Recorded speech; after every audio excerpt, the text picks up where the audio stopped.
News देख रहे हैं आप। मैं हूं आपके साथ नेहा वालिया। बात करेंगे कोरोना महामारी के नए वेरिएंट की। जी हां, कोरोना महामारी और लॉकडाउन के 18 से 20 महीनों के बाद जैसे ही दुनिया अपने प्री कोविड फेज में वापस लौटी, वैसे ही दक्षिण अफ्रीका में कोरोना वायरस के एक नए वेरिएंट ओमिक्रॉन ने दस्तक दे दी है। वैज्ञानिकों को शक है कि ये वेरिएंट कोविड के दबते प्रभाव को एक बार फिर से हवा दे सकता है। दक्षिण अफ्रीका में ओमिक्रॉन वेरिएंट के 100 से ज्यादा मामलों का पता चला है। यहां कोरोना का नया स्ट्रेन धीरे धीरे फैलता नजर आ रहा है और वैज्ञानिकों का कहना है कि अभी तक कोरोना का डेल्टा वेरिएंट सबसे तेजी से फैलने वाला वेरिएंट था। हालांकि अब ओमिक्रॉन वेरिएंट को लेकर यह आशंका जताई जा रही है कि यह भी अब तेजी से फैल सकता है अगर जरूरी उपाय नहीं किए गए। जानकारी के मुताबिक पहचाने जाने से पहले ही यह वेरिएंट 32 बार म्यूटेट हो जाता है। भारत में फिलहाल इस वेरिएंट का कोई भी मामला अभी तक सामने नहीं आया है, लेकिन यह वेरिएंट बहुत ही ज्यादा खतरनाक बताया जा रहा है।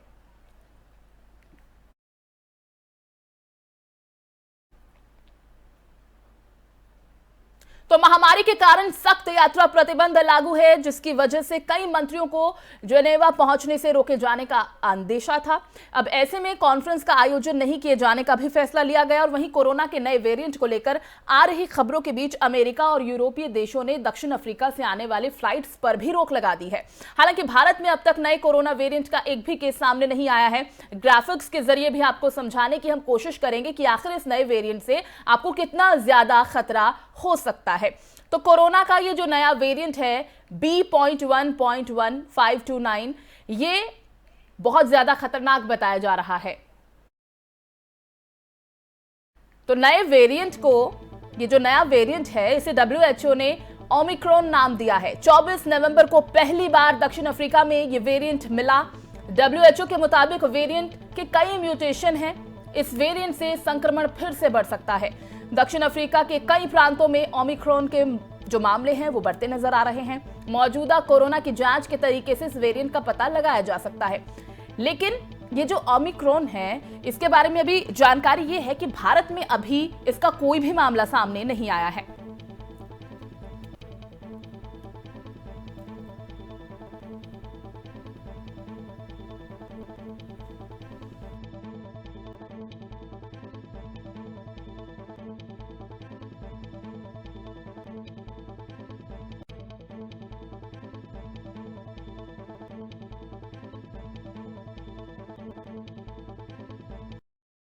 तो इस नए वेरिएंट का जो खतरा है वो बढ़ता जा रहा है। 100 से ज्यादा मामले दक्षिण अफ्रीका में बताए जा रहे हैं कि सामने आए हैं। ओमिक्रॉन जो बताया जा रहा है डेल्टा से कई ज्यादा खतरनाक है और अब स्थिति ये आ गई है कि कई शहरों में, कई देशों में इमरजेंसी भी लगा दी गई है। लेकिन अभी फिलहाल राहत की भारत के लिए खबर है कि इसका कोई भी मामला अभी तक भारत में नहीं आया है। एहतियात बरतने की बहुत ज्यादा जरूरत है। आपको बता दें कि इसी के चलते कई फ्लाइट्स को रद्द कर दिया गया है, क्योंकि पहले हमने देखा था जब पहली वेव का सामना भारत ने किया था, तो यही जो आवागमन था एक देश से दूसरे देश का, इसकी वजह से समस्या बहुत ज्यादा बढ़ गई थी और देश ने कोरोना महामारी का संकट झेला। और एक बार फिर से इस संकट को ना झेलना पड़े, एहतियात बरतने की बहुत ज्यादा जरूरत है। तो आखिर एहतियात हम बरतेंगे कैसे? क्या भारत देश अभी तैयार हो चुका है अगर इस वेरिएंट का सामना करना पड़े, या कितने सुरक्षा के इंतजामात की जरूरत है? इस पर हम चर्चा करेंगे। वरिष्ठ चिकित्सक डॉक्टर अनीता रमेश जी हैं हमारे साथ। बहुत बहुत स्वागत है आपका एफएम न्यूज में। और डॉक्टर RS वेदी जी भी हैं। बहुत बहुत स्वागत आप दोनों का एफएम न्यूज में। तो सबसे पहले वेदी जी, आपके पास ही मैं आना चाहूंगी। ये जो ओमिक्रॉन बताया जा रहा है डेल्टा से बहुत ज्यादा खतरनाक है। इसे आपसे समझने की कोशिश करेंगे कि ये कितना खतरनाक है और अगर इसका सामना करना पड़े तो उसके लिए कैसे तैयार रहना होगा। जब हमने देखा कि पहली जो कोरोना की वायरस की स्ट्रेन थी, उसके मुकाबले में दूसरी जो स्ट्रेन आई वो डेल्टा वेव थी, वो म्यूटेशन के बाद आई। और दूसरी वेव में ये हमें देखा गया कि ये वायरस ज्यादा खतरनाक रूप में सामने आया जी। तो इससे अब जो हम इनिशियल जो स्टडीज जो हो रही हैं साउथ अफ्रीका में मेनली, उससे ये मालूम हो रहा है कि इसमें 30 स्पाइक प्रोटीन्स में म्यूटेशन जो है वो हो रही है। तो जितनी पहले डेल्टा वेव में म्यूटेशन दिखाई पड़ रही थी, उससे कहीं ज्यादा मात्रा में ये अब म्यूटेशन करके सामने नजर आ रहा है जी। इसमें अब ये, क्योंकि ये अब एक नया, एक इस नवंबर में ही ये जो नए स्ट्रेन है इसके जो है तादाद बढ़ती हुई नजर आ रही है, तो इसमें ये तो मालूम पड़ा है कि बहुत तेजी से ये स्प्रेड कर रहा है। सीरियसनेस कितनी करेगा ये हमें थोड़े ही दिनों में मालूम पड़ जाएगा, मगर हमें ये इस बात का इंतजार नहीं करना कि ये जी सीरियस जी होगा कि नहीं होगा। हमें इसके इतिहास जो है आज से बरतने हैं। जीनोम सीक्वेंसिंग हमें आज से शुरू करनी है। एक भी केस है उसके बारे में कॉन्टैक्ट ट्रेसिंग के द्वारा हमें मालूम करना है कि उस एक केस ने 200 या 100 या 500 बाकी जो उनके संपर्क में आए हुए लोग हैं उनको प्रभावित तो नहीं किया। तो जी ये हमें वेट नहीं करना कि ये बॉम्ब की तरह जो है ये हमारे सारे तरफ फैल जाए। हमें आज के दिन ही इसमें पूरी तरह से इतिहास बरतना है। बिल्कुल बिल्कुल। अनीता जी, आपसे भी हम ये समझने की जरूर कोशिश करेंगे और हमारे दर्शकों को जरा विस्तार से आप समझाइएगा कि ये जो वेरिएंट है डेल्टा से काफी ज्यादा खतरनाक बताया जा रहा है। WHO ने भी ओमिक्रॉन को चिंताजनक वेरिएंट बताया है, तो कितनी चिंताएं इससे बढ़ सकती हैं हमारी? देखिए, सब जो क्लोन्स में वायरस म्यूटेशन करते रहते हैं, वो ये नेचुरल हिस्ट्री है। कुछ म्यूटेशन कोई प्रॉब्लम नहीं होता है, मामूली सा होता है। कुछ म्यूटेशन में मॉडरेट प्रॉब्लम होता है, कुछ म्यूटेशन में ज्यादा प्रॉब्लम होता है। जी। जब हम लोग को म्यूटेशन दिखाई देता है, हम लोग बोलते हैं वेरिएंट्स ऑफ अननोन सिग्निफिकेंस और वेरिएंट्स ऑफ इंटरेस्ट, मींस हमारे लिए खतरनाक हो भी सकता है, नहीं भी हो सकता है। ठीक। WHO अभी अलर्ट किया इस म्यूटेंट के बारे में, बताया कि वो डेल्टा से भी खतरनाक है। और कितना खतरनाक है ये हमको पता नहीं है एज ऑन टुडे। ओके, कितना गहरा और हाउ सीरियस द इन्फेक्शन होगा वो भी हमारे पास डेटा नहीं है। वैक्सीन काम करेगा कि नहीं करेगा वो भी हमारे पास नहीं है। बच्चों को अटैक करेगा कि नहीं करेगा we don't know. Third wave आएगा कि नहीं आएगा। बट ये एक अलर्ट है वर्ल्ड के लिए कि नया स्ट्रेन निकाला है। एंड इनका इन्फेक्टिविटी फैक्टर जिसको बोलते हैं आर फैक्टर, उसमें क्या होता है, एक मरीज से दूसरे मरीज को स्प्रेड करने के लिए ज्यादा है। More than one means lot of infection is there. जी। इसका आर फैक्टर एंड इन्फेक्टिविटी ज्यादा है। सो इसलिए बहुत ही हमारी चिंता का बात है। इसलिए जब आपने जैसे बताया इंटरनेशनल फ्लाइट्स स्टॉप हो गया, particularly Botswana and south Africa and Hong Kong, ये तीनों देशों में दिखाई गया है ये वाला strain. But as on today we have to wait for more data to tell कितना वे खतरनाक है, कितना दूर तक जाएंगे और क्या क्या होगा। But we have to be alert because हमारा गार्ड्स नहीं लूज होना चाहिए। मास्क लगाना है, हैंड सैनिटाइजेशन करना है, वैक्सीन अपने बारी में लगवाना है एंड 2 मीटर का दूरी आपको चलना है। कोविड एप्रोप्रिएट प्रोटोकॉल फॉलो करना है and we have to wait for couple of weeks. उसके बाद पता चल जाएगा मरीज कितना प्रॉब्लम में फेस कर रहा है और वैक्सीन अच्छा काम कर रहा है। सो इसके बारे में एंड और भी बताना चाहते हैं, international borders has to be very well screen. जब से डॉक्टर साहब ने बताया है कि आने के बाद हमको जो वायरस निकाला उसका जीनोमिक सीक्वेंस करना है एंड क्वारंटाइन करना है सबको। And it's an institutional quarantine, जैसे ऐसे नहीं छोड़ना है कि 14 दिन घर पे रहिए। प्रॉपर क्वारंटाइन करने के बाद ही उनको बाहर आने दीजिए। अगर हम लोग ये स्ट्रिक्ट रूल्स एंड रेगुलेशन नहीं फॉलो करेंगे तो बच नहीं सकेंगे, दोबारा हमारे पास वो थर्ड वेव आ जाएगी। यानी कि एहतियात अभी भी हमें पूरी बरतनी होगी। ऐसा नहीं है कि हम इसे बहुत ही आसानी में लें, क्योंकि ये वेरिएंट बहुत ज़्यादा खतरनाक है। वेदी जी, जैसे अनीता जी बता रही हैं कि अभी हमारे पास डेटा नहीं है तो हम इसका अनुमान नहीं लगा पाएंगे, लेकिन फिर भी आप ये ज़रूर बताइएगा कि अगर 1% हमें इस वेरिएंट का सामना करना पड़ता है तो क्या क्या ज़रूरी उपाय ऐसे हैं जिसे हमें अपनाने की ज़रूरत है? देखिए, उपाय तो वही है जो पहले 2 वेव्स में हमें जो है कारगर सिद्ध हुए हैं। उसके अंदर मैं एक बात थोड़ा सा गहराई से मतलब वेदी जी, क्या ऐसा भी हो सकता है जो सिम्टम्स पहले हमने पहली या दूसरी वेव में देखे हैं, इस वेरिएंट में कुछ अलग सिम्टम्स भी हमारे सामने आ सकते हैं जिन्हें अभी शुरुआती दौर में पहचान पाना थोड़ा मुश्किल हो, समझ पाना थोड़ा मुश्किल हो? बिल्कुल, ये बहुत ही अच्छा सवाल आपने किया है, जो कि अब साइंटिस्ट जो हैं वो देखेंगे जैसे जैसे ये इसकी जो दर है वो बढ़ती रहेगी, हमें मालूम पड़ता रहेगा कि ये जो नॉर्मल सिम्टम जिनसे कोरोना जो है हम उससे वाकिफ हैं, उसके अलावा भी कोई और सिम्टम भी नए म्यूटेशन के द्वारा सामने आएंगे कि नहीं आएंगे, ये हमें टाइम से मालूम पड़ेगा। अब मैं एक बात कहना चाहता हूँ कि जो कोविड एप्रोप्रिएट बिहेवियर है उसका तो हमने बहुत अच्छी तरह से पालन करना ही करना है, क्योंकि इसके बारे में कोई संदेह नहीं है कि कोविड एप्रोप्रिएट बिहेवियर हमारे को बचाव में बहुत ही ज्यादा सहायक सिद्ध होगा। वैक्सीनेशन अभी भी दर जो है 30% है हमारे इंडिया में, तो मेरी प्रार्थना है कि सब लोगों को दोनों वैक्सीन जो है लगाएं। और तीसरी बात जो है कि हमें ये भी अब विचार करना पड़ेगा, क्योंकि हिंदुस्तान में जो पहले 2 वेव में देखा गया है कि बाहर के मुल्कों के मुताबिक ये 2 या 3 महीने के बाद ये जो वेव है इंडिया में आती है, तो हमारे पास थोड़ा सा टाइम मिल जाता है। तो अगर हम इसमें अपनी वैक्सीन को रैंप अप करें और हम ये भी देखें कि इसकी जो जीनोम सीक्वेंसिंग करके हमें मालूम पड़े कि इंडिया में जो है ये जो थर्ड वेव है ये म्यूटेशन के साथ ओमिक्रॉन की ये आई है कि नहीं है। तीसरी बात जो मैं करना चाहता हूं कि मास्क पहनने की जो विधि है हिंदुस्तान में वो बहुत ही अजीब सी है। हमें इफेक्टिव तरीके से टाइट होके मास्क को पहनना है। 3 प्लाई या 2 प्लाई का मास्क हमें पहनना है।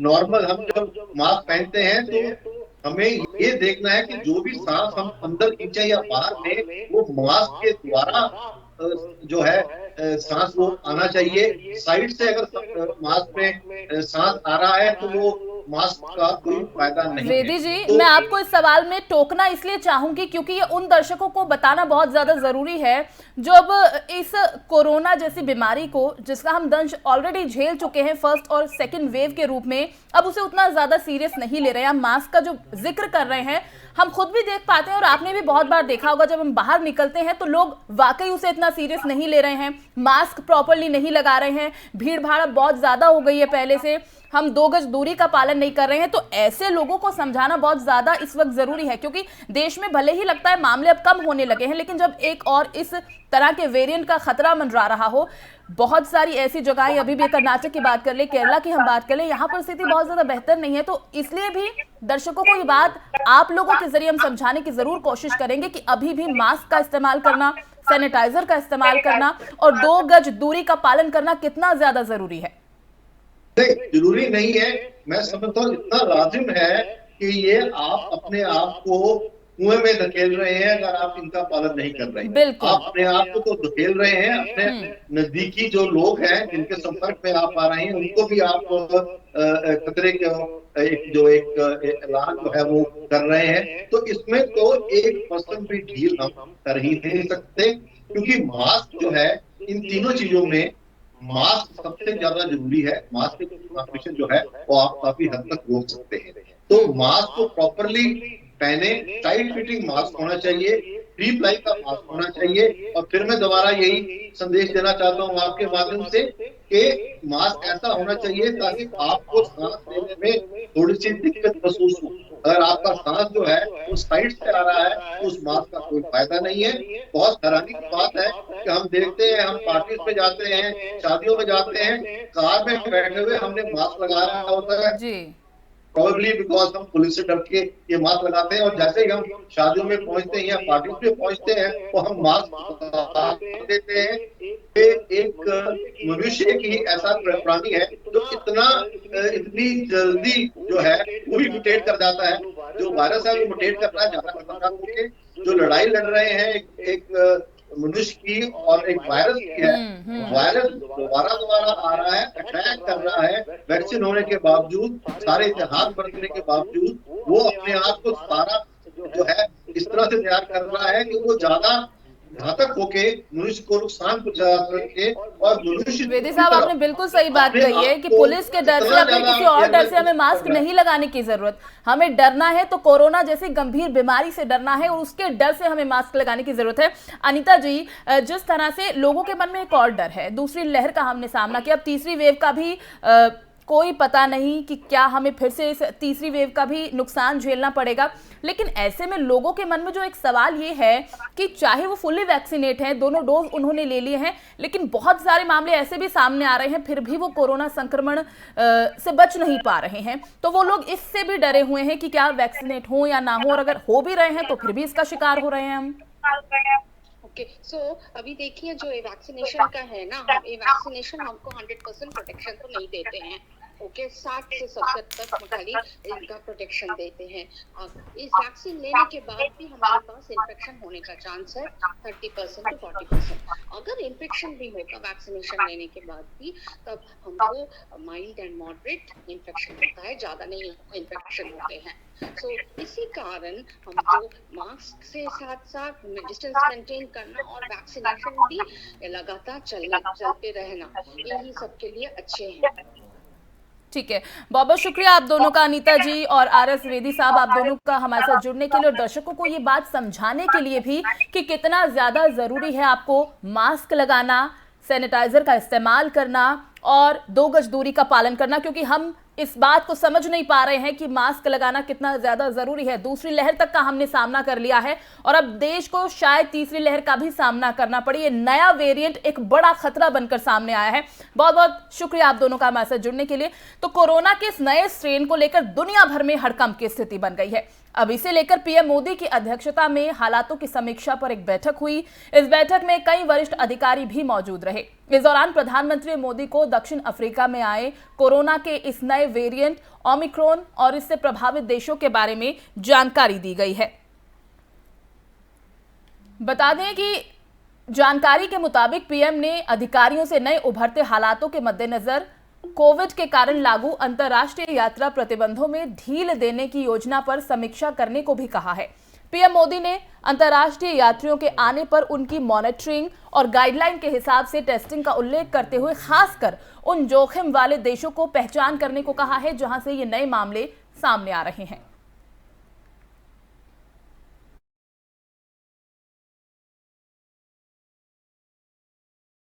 वहीं देश भर में कोरोना के मामलों में उतार चढ़ाव का सिलसिला लगातार जारी है, लेकिन कर्नाटक से कोरोना को लेकर एक बार फिर डराने वाली खबर सामने आई है। अब कर्नाटक के एक मेडिकल कॉलेज में कई लोग कोरोना पॉजिटिव पाए गए, जिसके बाद कॉलेज में हड़कंप की स्थिति बन गई। जानकारी के मुताबिक धारवाड़ में एक मेडिकल कॉलेज में कोरोना के 77 और पॉजिटिव मामले सामने आए हैं, जिसके बाद अब कुल मामलों की संख्या 281 हो गई है। 77 नए पॉजिटिव केस मिलने के बाद धारवाड़ का SDM college of medical sciences Covid hotspot बन गया है। बताया जा रहा है कि सभी छात्रों को पहले टीका लगाया जा चुका है, बावजूद उसके ये संक्रमण यहां इतनी तेजी से फैला।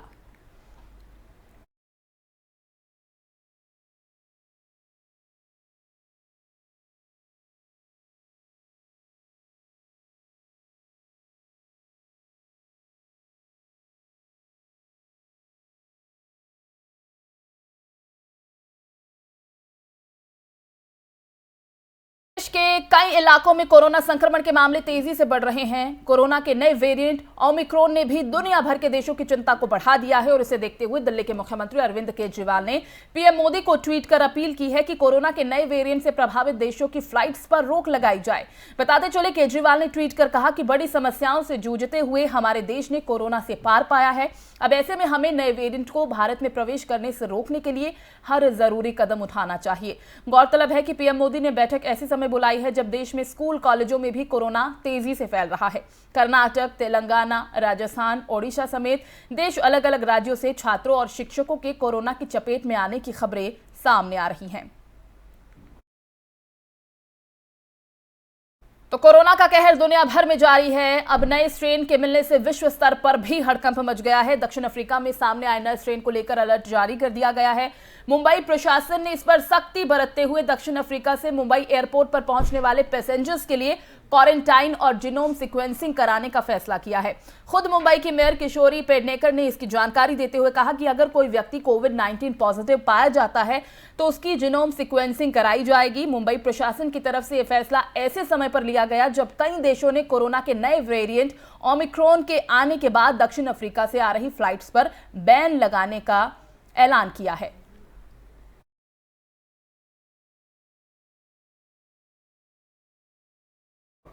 तो ये लाजमी सी बात है कि ये जो नया वेरिएंट है इसके बाद हर किसी की चिंता बढ़ जाना तय है और एहतियात बरतना बहुत बहुत बहुत ज्यादा जरूरी हो जाता है। FM न्यूज भी अपने सभी दर्शकों से यही अपील करता है कि जब हमारे देश ने पहली और दूसरी वेव का सामना कर लिया है, हम समझ चुके हैं कि ये बीमारी कितनी ज्यादा बड़ी है और गंभीर है, तो इसकी गंभीरता को और ज्यादा समझने की जरूरत है। आपको प्रॉपर मास्क लगाना है, हैंड्स को सैनिटाइज करना है और 2 गज दूरी का पालन जरूर करना है।